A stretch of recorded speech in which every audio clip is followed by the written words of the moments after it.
This is a special bonus episode of Judaism Unbound, the Jewish Psychedelic Summit. Welcome back, everyone. I'm Dan Liebenson. And I'm Lex Rofberg. And you may remember our conversation about a year ago with Zach Kamenetz. Remember, Zach was the rabbi who participated in the Johns Hopkins University study on psychedelics and clergy, and he has been building up ever since his organization called Shefa. Shefa has teamed up with two other organizations now, Double Blind Magazine and the Multidisciplinary Association for Psychedelic Studies, or MAPS, to create the Jewish Psychedelic Summit, which is coming up on May 2nd and 3rd. It's 2 days of panels and discussions on the past, present, and future of psychedelic Judaism. The conference is going to be on Zoom, so you can join it by registering at www.jewishpsychedelicsummit.org. And the many amazing speakers include psychedelic Jewish luminaries, rabbis, therapists, mystics, and scholars. And among them are a number of former Judaism Unbound guests like Jay Michelson, Yitz Jordan, Laurie Shapiro, and Amichai Lau-Levi. As it bills itself, the Jewish Psychedelic Summit is a container for connection among the fast-growing community of scholars, mystics, and Jews from all backgrounds engaging in entheogenic practice. Our guests today, Madison Margolin and Natalie Ginsberg, are co-founders of the Jewish Psychedelic Summit. Madison Margolin is co-founder and editorial director of Double Blind Magazine, a media company and education platform at the forefront of the psychedelic movement. She's a journalist who has covered psychedelics, cannabis, drug policy, Jewish culture, and spirituality for a variety of publications, including The Village Voice, Playboy Magazine, Rolling Stone, Vice, and, of course, High Times. She speaks widely on topics ranging from social equity to cannabis feminism to drug journalism. She is a graduate of the Columbia Journalism School and the University of California at Berkeley. Our second guest, Natalie Ginsberg, is Director of Policy and Advocacy at the Multidisciplinary Association for Psychedelic Studies, MAPS, where she works around the world to end the, quote, war on drugs by promoting research and compassionate, evidence-based alternatives. Natalie Ginsberg has an MSW from the Columbia University School of Social Work and a BA in History from Yale. During her time at graduate school, Natalie Ginsberg worked as a therapist at an alternative sentencing court for those arrested for prostitution and as a guidance counselor at a Bronx middle school. She shifted her focus to policy reform as her work as a therapist led her to conclude that trauma stems from marginalization and harmful policies. Before coming to MAPS, Natalie worked to end racially discriminatory marijuana arrests and successfully legalized medical cannabis in her home state of New York. She is also co-developing a psychedelic reconciliation study working with Palestinians, Israelis, and diasporic Jews and Palestinians. Madison Margolin, Natalie Ginsberg, welcome to Judaism Unbound. It's so great to have you. Thanks for having us. So exciting to be here. So could you tell us a little bit about what the summit is all about and how it came to be? This summit, the really intention was to create a vehicle for the many, many amazing people that Madison, Rabbi Zach, and I have been meeting, both in the psychedelic world who are Jewish or in the Jewish world who are diving into the psychedelic world. So we really want to create this container and vehicle for all of these people to come together and learn from each other and kind of expand upon all of these side conversations we seem to be having over the years. And Madison and I have been working together and friends for many years as Madison covers drug policy in Judaism, and I've been the director of MAPS policy team for 7 years. So our paths have crossed in Israel and all over and different things. And then as Rabbi Zach started Shefa, his amazing new organization dedicated to psychedelics and Judaism, his paths crossed Madison and my paths, and this conversation continued to evolve. Madison, is drug policy and Judaism, was that two separate beats or was that already a single beat? Yeah, it kind of overlaps. I mean, I grew up in sort of like a drug policy activist family. My dad has always been, since the 60s, been campaigning to legalize cannabis. And so that was sort of always like a family value, I would say. He was Timothy Leary's lawyer. May I say that for those who don't? He was Timothy Leary's lawyer. My dad's like a hippie. You know, on one hand, he's like this Hindu hippie freak who like went to India and has a Hindu name and spent time with Ram Dass and Maharaji. And on the other hand, he's like a suited up like Jewish lawyer, like out to legalize weed and defending all the hippies, including Timothy Leary on a pot bust. Wow. When Leary escaped from prison on a pot bust. That's some yichus, to use a Yiddish/Hebrew term. That you've got a strong lineage in this ecosystem you're a part of.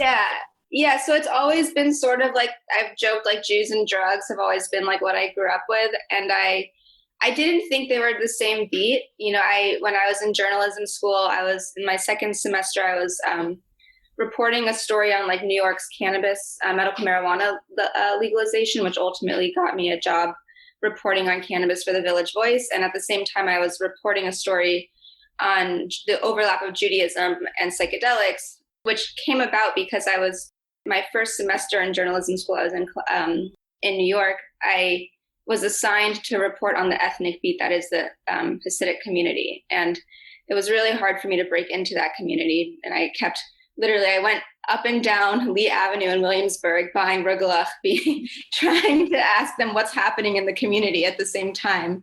But I eventually met some kids who were sort of on the spectrum of like OTD, like sort of off the derech, so to speak, negotiating their relationship to religion. And they told me that they were doing all of these like psytrance festivals, like doing acid and ketamine and all these drugs. And it just blew my mind to have these like black hat kids talking to me about their drug experiences. And I met their dealer and all this stuff. And so I was like, wait, there's an overlap between the two things I really love, which is, again, like the drug culture and stuff like that, and also the Jewish culture. So to ask how that beat came about, it's sort of, through just reporting around Brooklyn and then upstate New York. Yeah, I mean, I love this question around, is it one overlapping conversation? Is it separate? I mean, we tend to do that with a lot of Judaism and X conversations that we have on this show. So like flagging that. But I love this summit that it's called the Jewish Psychedelic Summit. It's not like there's a bunch of Jews that happened to be interested in psychedelics. It's like owning the combination. But I am curious, what's kind of the audience here, and how are you understanding the weaving work that you're doing between the two realms that are becoming one realm?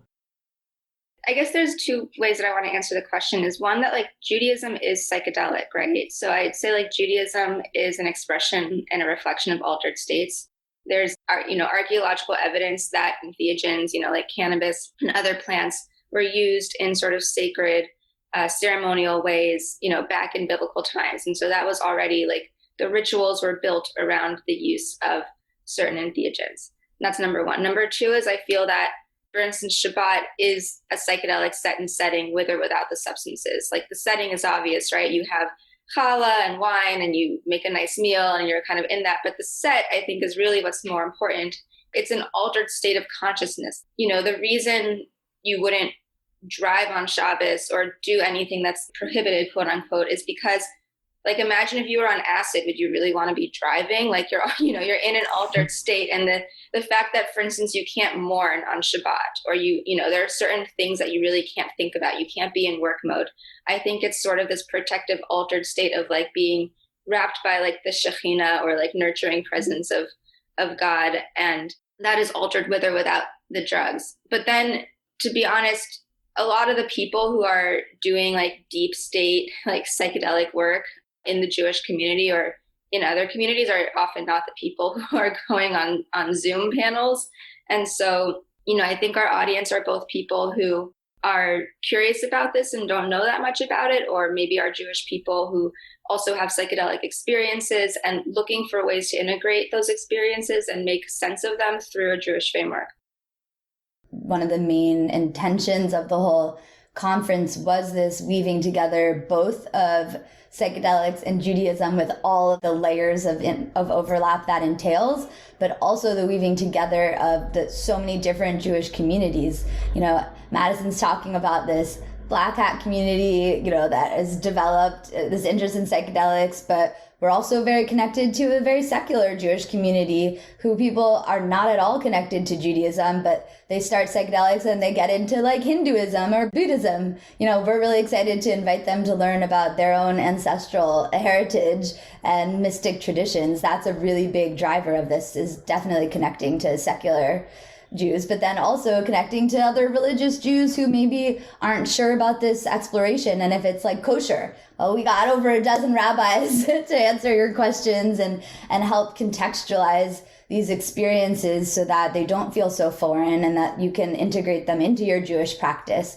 So our aim is that our audience is wide ranging. I will say that our summit is absolutely welcome to everyone, and we have an interfaith meetup being organized, but at the same time, it definitely was created by and for the Jewish community. And we're really excited with the opportunity to like uplift this Jewish psychedelic conversation. You know, it was an exciting thing that also helped inspire this summit that so many of the leaders of the psychedelic world and drug policy world, but even specifically psychedelic world, are Jewish. Like even every day, Madison and I are like, oh my God, that person too. And we thought we knew all the Jews around. So we actually literally couldn't just invite Jewish psychedelic people. We really were like being picky with our, you know, that invite of like, who are people that actually talk about their Jewish, like what it means to them to be Jewish, how that impacts their work. And Madison and I and Rabbi Zach too, but have been, you know, going to so many freaking psychedelic, like, you know, I've had 7+ years of psychedelic conferences. So I've seen all the panels that, you know, could be. So we really tried to make panels that did not exist elsewhere and that you couldn't find elsewhere. Could you give us a few examples of that, both in terms of this conference, but also for those of us who have not been to 7 years of psychedelic conferences? I don't even know what the old kind of panel would be. But Dan, we've got 7 great years ahead of us. We've got a new intention once we turn the next sabbatical cycle with Shemitah.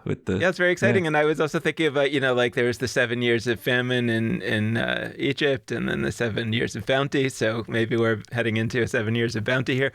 But can you talk a little bit about some of the panels that you're really excited about that are coming up at the summit, and you know who some of the people are, and what do you expect?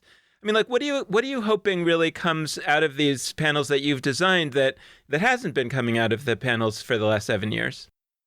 When you're like, what are all these other conferences about? There's so many panels about psychedelic therapy and what that looks like and how that works, which is wonderful and important. But I'm really excited that we have a panel called What is Jewish Trauma and Psychedelic Therapy, or Jewish Trauma and Psychedelic Therapy, What is Culturally Informed Care? And that's a conversation I've never seen before. We've had conversations about culturally informed psychedelic therapy that have focused around patients of color, but not specifically around Jewish traumatic experience. And I'm really hopeful that therapists who are even non-Jewish might watch this panel working with Jewish clients, and it could really help inform them. Because especially in the psychedelic state, you're very vulnerable to all different things, from microaggressions to like you might be seeing an image that you don't have, you know, religious context for, or whatever it is. So that's the panel I'm pretty excited about. Natalie's moderating the trauma panel, and I'm moderating a panel called Why Do Jews Go to India? And it sort of explores both the phenomenon of the countercultural Jews who went to India in the 60s and 70s and, you know, were with Ram Dass and kind of came to India searching for a form of spirituality that they didn't really get in this sort of post-Holocaust, very dry version of Long Island Judaism or wherever they're coming from. And I think there's a lot of internalized anti-Semitism that I've seen. I'm reading about it in this posthumous memoir by Ram Dass, and also I see it in my father. And then there's also the phenomenon of Israelis who go to India after the army. And I think it's a really interesting dialectic between the different types of Jewish trauma and like this dialectic between seeking and escape. And how does that all come together in sort of this also very spiritually charged place? We should also explain that Ram Dass was born a Jewish person, and his name was Richard Alpert. Right, Richard Alpert, and he was a professor at Harvard, and then he ultimately left and went on his journey and became Ram Dass.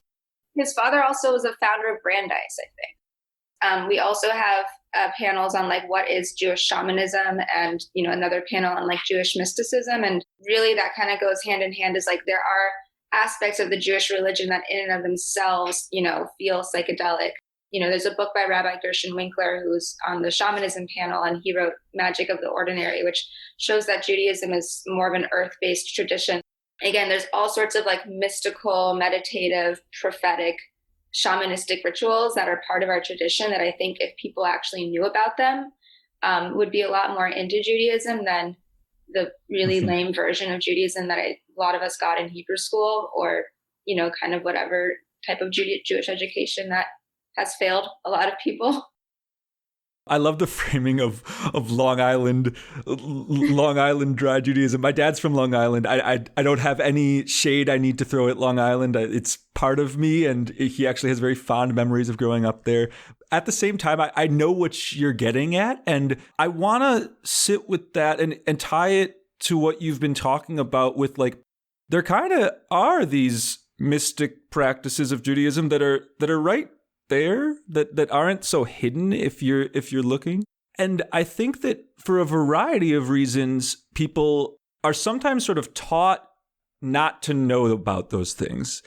Other times they know about them, maybe rabbis know about these things, but for whatever reason we feel this pressure that Judaism is supposed to feel more like intellectual and less embodied. And for the 20th century, certainly, Jews didn't want to come off as like too into these bodily rituals or whatever. And there was a lot of effort to sort of push those sides of the tradition aside. But like, they're there.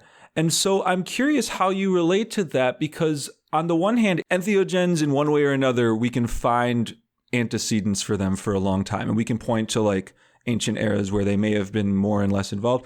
To what extent is the claim that like you're sort of recovering a set of Jewish things that have been there all along? And to what extent because I feel this too, are you kind of making the claim like we're in a moment right now that is a new kind of moment, and maybe with its own potential, that isn't just about tying it to the past? Like, how are you thinking about the oldness, the newness? One of you used the phrase altered state before, and alter in Yiddish means elder or old, like the old thing. I'm going to start using that as a pun. Thank you. That's a good one. I'm happy to seed puns all day long. Yeah. I don't know. I first of all, I think both. We're both trying to recover ancient traditions and create new ones. So that's something that's important. But all the reasons we've disconnected from all of these traditions over the last thousands of years has almost always been because of persecution and anti-Semitism and a survival. And even in this last 20th century, right, like post-Holocaust, like there's still a lot of what's surviving, what kind of people we need to be to fit in, and we're not these weirdo other things. So I know there's just so much richness lost because of fleeing around the world and burning things and hiding things. And to that end, a lot of women, Jewish women, actually practiced a lot of these more embodied and mystical traditions. And of course, the more heady male written versions of things kind of took precedence over the oral traditions. And yeah, so that's a big thing we're hoping to reconnect to. And as you said, stuff is literally hidden in freaking plain sight. Like the Torah mentions K'nei Bosim, and then it's translated as a fragrant flower, which, I agree with that translation, but it's not all the way there. And I know you said to make sure with Hebrew words for everything for listeners, im, the word is plural in Hebrew. So kanebos im literally is like a plural of cannabis written in the Torah. So we see a lot of these things in the Talmud. There's many mentions of using mushrooms that are separate from eating. It's like not a prayer you say for eating. Like this is a separate prayer when you put mushrooms in your mouth. Or like there's just so much there, again, that's in plain sight. And I guess I'll just end on the ketoret idea in the Torah, that how often are we reading the Torah and it says, burn this very special mixture of substances and God will appear.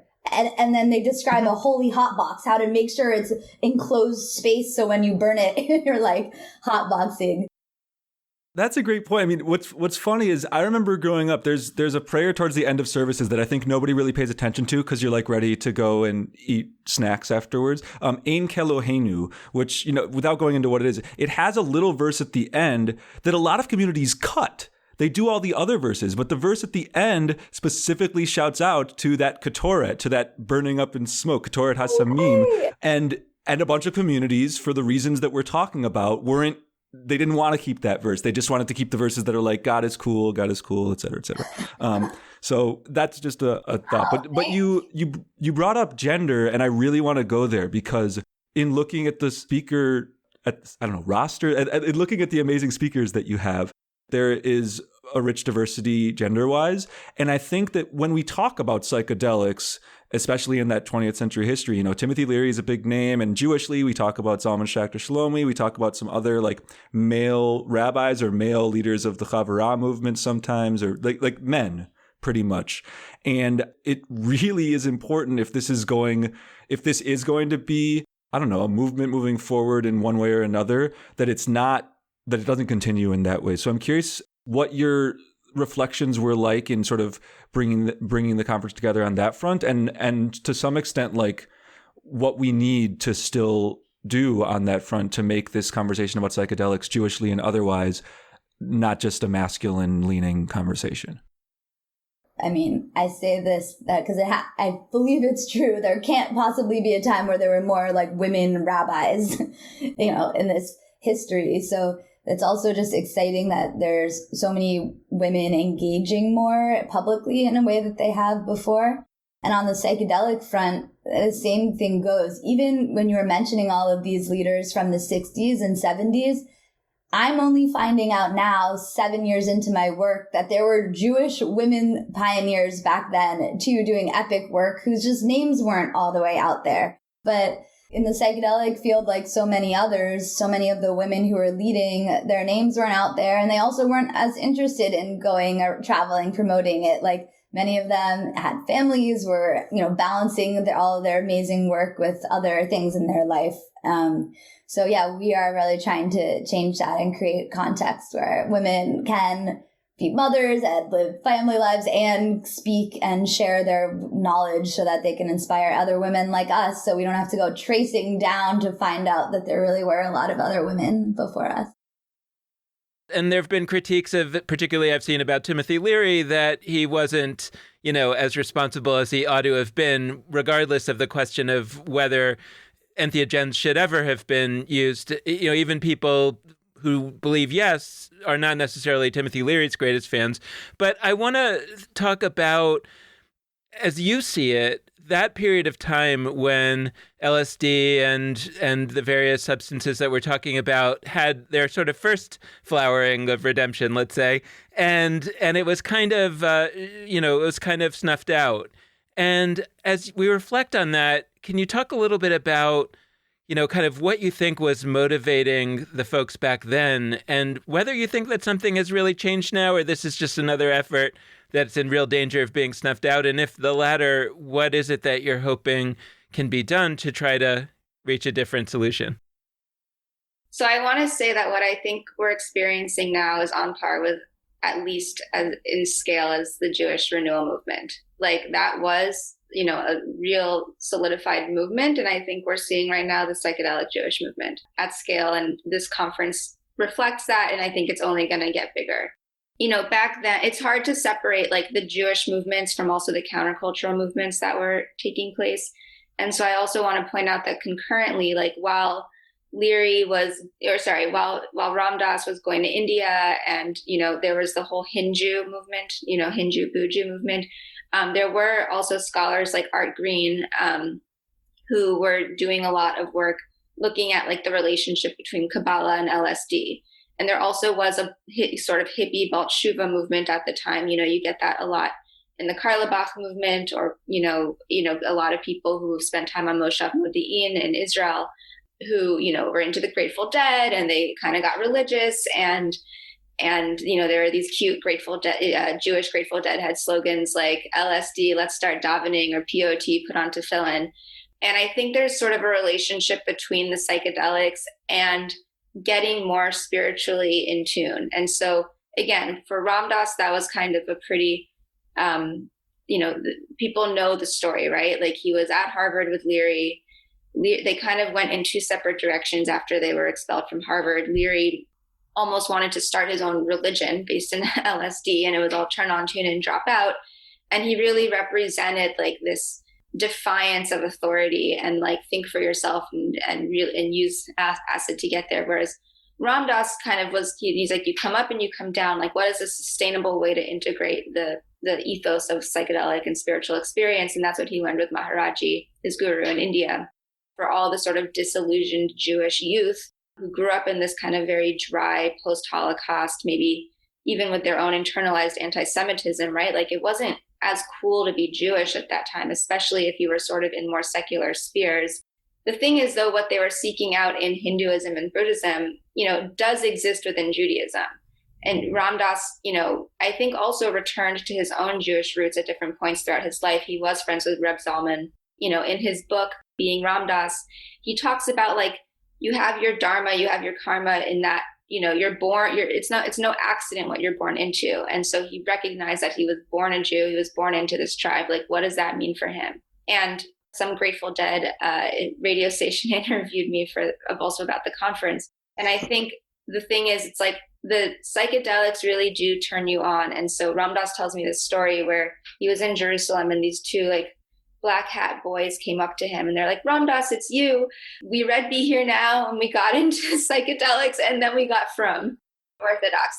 And so I think that, again, like I see that's a very common story that I see. And I see currently what we're seeing is sort of this meeting in the middle where people who come from secular environments do psychedelics and then they start seeking spiritually. And now because the evidence of Jewish mysticism is more available maybe than it was in the 60s and 70s, they might come to Judaism. Also for people who are growing up in more religious environments and maybe that didn't work for them, they also have their own psychedelic experiences and that too helps them make peace with Judaism. And so it's this, again, a very interesting coming together in the middle from people of all different types of Jewish backgrounds over psychedelics. And I'll try to give my perspective, the MAPS perspective of that, which MAPS, where I've worked for 7 years, the Multidisciplinary Association for Psychedelic Studies.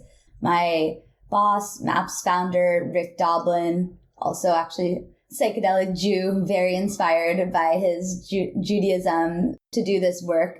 He saw the all of the research getting shut down that Dan, you were just asking about what happened to that first wave. And Rick saw that and saw it getting criminalized with no scientific basis. With MDMA in particular, it was actually scheduled later than other substances. It was only made illegal in the early 80s, actually mid 80s, 85. And it was used first as a drug in therapy. Actually, another psychedelic Jew back in the day, Leo Zeff, was one of the first therapists to start using MDMA after he was introduced to it. And he used it for couples therapy, for phobias, for all different things. And it was really quite popular among therapists, but it was just a therapy drug. Then someone decided to remarket it. It was called Atom at the time, and to call it ecstasy and market it to the club scene in Dallas. And then from there, use took off, and then the DEA, this was just when the war on drugs was escalating. So the DEA took note and was like, nope, we're scheduling this. And that's when Rick, MAPS founder, organized a bunch of actually religious leaders, doctors, scientists to write letters to the DEA and say, like, there's no basis for scheduling this. And they had a 2-year court case, and the DEA agreed with them and said, you're right, we don't have any scientific basis to make this Schedule 1. But then the head of the DEA rejected the judge ruling and said, no, it's illegal, Schedule 1. And so that was really the basis that Rick said, okay, well, we're going to do FDA-approved clinical research so that you can't just willy-nilly make up that this shouldn't be in that. So when you ask, do we have the same fears as we did back then? I don't. I do have some fears. I don't think it's going to be the easiest path forward all the time.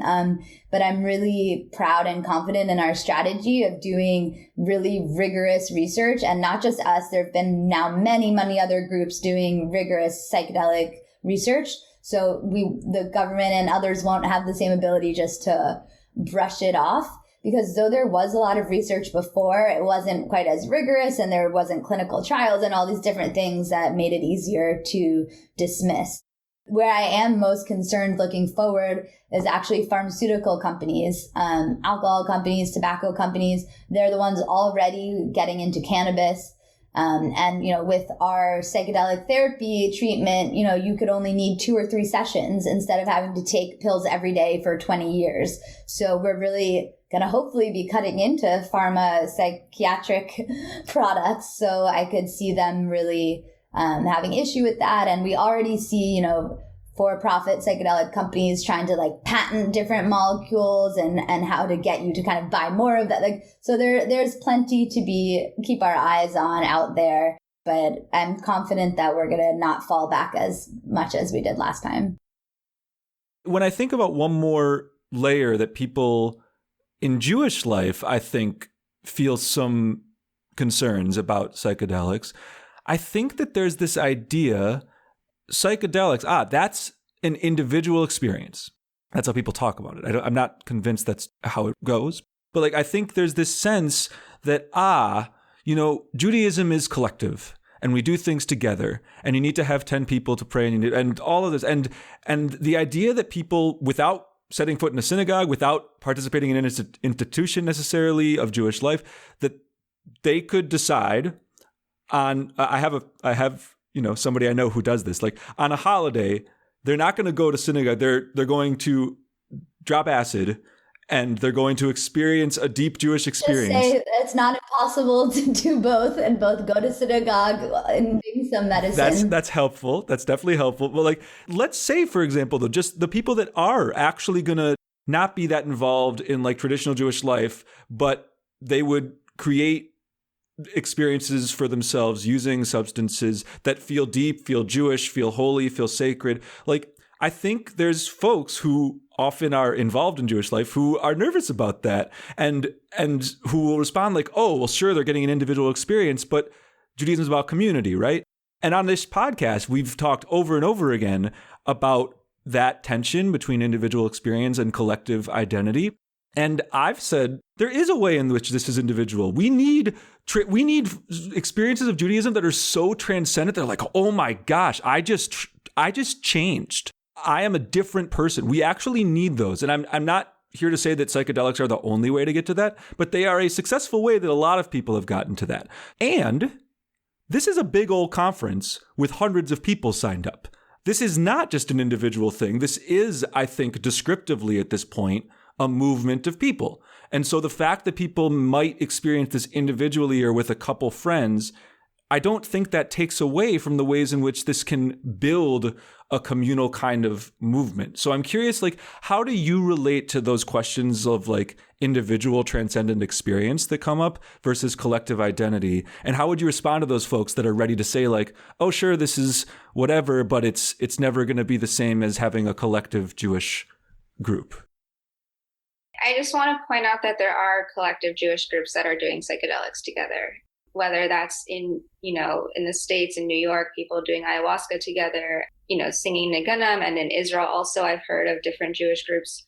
Natalie also, there's studies coming out soon on that. Yeah, Natalie, if you want to talk about that for a second, the Jewish Palestinian. Yeah, I'm collaborating with Dr. Lior Roseman and Antoine Saka. We're publishing a paper interviewing Israelis and Palestinians who drink ayahuasca together. Psychedelics, we maybe in the Western concept think of it as this individual experience, but the truth is that the vast majority of indigenous communities who sit with medicines do it in group context. So the idea of a minyan, you have to have like 10 people to sit in, like I can see that being part of a Jewish psychedelic retreat or ceremony, that it is about that community. But I think also to your question that, the powerful thing about psychedelic experiences, even as an individual, you often have a communal experience. Like I often feel really connected to my ancestors, to other Jewish people, to other family, to the whole world, to every plant, every animal, like different levels of experience. But I think that's important to keep in mind that it's not like you're just like going in yourself away from people. But even when you do have an individual experience, it's often about connection and then allows you to connect when you're not in that individual state. But I do see that fear and question. And that's why, Madison and I talk a lot about group explorations, especially around holidays and time and all of that. And we think so many of the Jewish holidays are pretty awesome containers, like Sukkot, for example. Like, did you know that etrog has DMT in it? Yeah, I think that in Judaism, there's a tradition also for like individual prayer, like Hitbodedut. And so there is, Bodhidharma, meaning, kind of like this one-on-one meditation and contemplation and conversation with God. You kind of see this specifically with Breslov Hasidim in Israel, who like go into the forest and just like scream out at Hashem. And, that's an individual activity. Maybe in your standard shul, there is not always that guy who's like tripping in the corner by himself.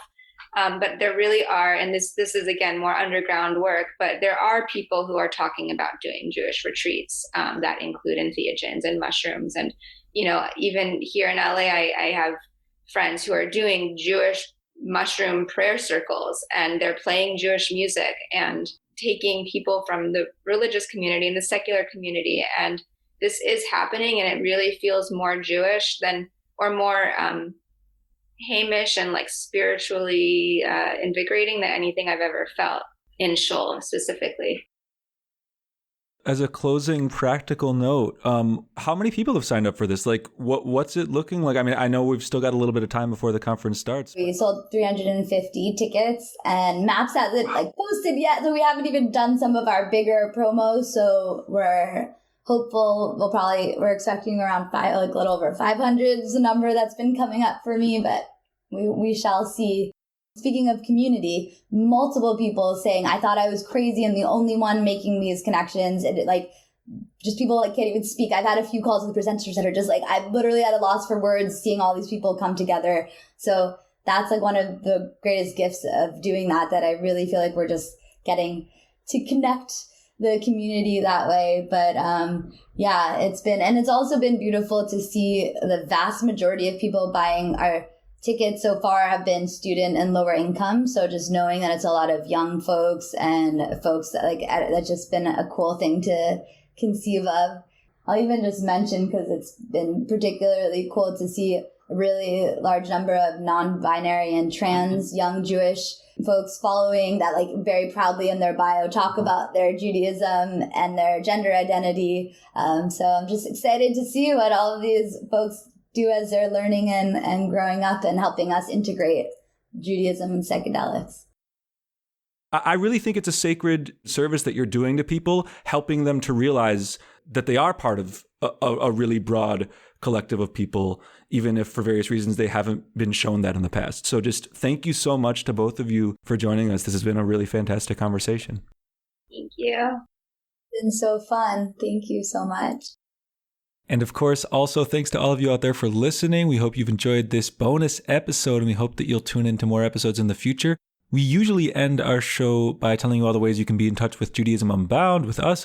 We're going to close instead by just encouraging you to register for this Jewish Psychedelic Summit. You can do so at jewishpsychedelicsummit.org. A reminder that it's taking place May 2nd to 3rd. If you're struggling to find it, just Google Jewish Psychedelic. It's one of the first results. If you're still struggling, go to our website, judaismunbound.com, and you can find the show notes for this episode, and we've got all the links that you need. We really think that this is going to be a great time. I registered. Would love to see you there. It's going to be fun. So thank you so much for listening. And with that, this has been Judaism Unbound.